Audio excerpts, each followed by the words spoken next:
šeit nav domāts vispār par mazo tirgotāju. Bet tirgus jau tomēr ir nevis par lielajiem rūpniecības uzņēmumiem, kā lieliem gaļas kombinātiem vai kaut ko, vai putnu fabrikām, bet par to stāsts, kad tu savā zemnieku saimniecībā izaudzē, pārstrādā, sagatavo tirgumu, izpildi visas prasības un iedod tam cēsu cilvēkam iespēju baudīt to dabisko, garšīgo viņam. Tieši tā. No paša sākuma līdz beigām. Man visu laiku tas process ir bijis, kad ko mēs paši saražojam, to mēs paši realizējam. Tas ir galvenais uzstādījums manā saimniecībā, un tāpēc mēs esam šeit tirgu jau 10 gadus. Iepriekš man bija veikaliņš pie Plūmes uz Rīgas ielas, un mēs pārvācāmies šeit un strādājam līdz šim šeit. Mēs redzam, apģērbus tirgo šeit, šajā te galā, kuru tā kā ņems ārā.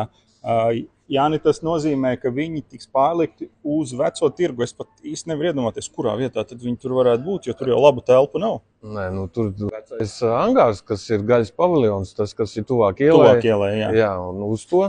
Uzvaras bulvārim, saprot, jā? Katrā ziņā viņš stāv ļoti ilgus gadus tukšs, un nezinām, kāds viņš ir tehniskais stāvoklis un tā tālāk, bet jaunā vadība, lai nebūtu galīgi viņi jāizmet uz ielu, tad viņi ir vienojušies par to, ka viņi varētu iet uz turieni. Bet viņi ir gatavi tur iet, vai viņi vienkārši aizvērs savu daļēji, tur ir daži ir gatavi, daži nav gatavi. Tas ir viņu vēl sarunas. Būtībā cēsu tirgus ir viss savējiem. Tie, kas nāk ar gadiem, viņi ir savējiem, viņi zina, ko mēs tirgojam, tāpēc mēs tā esam. Tā kā mēs turam īkšķi par tevi, mēs esam tavā pusē un lai sanāk. Paldies! Paldies!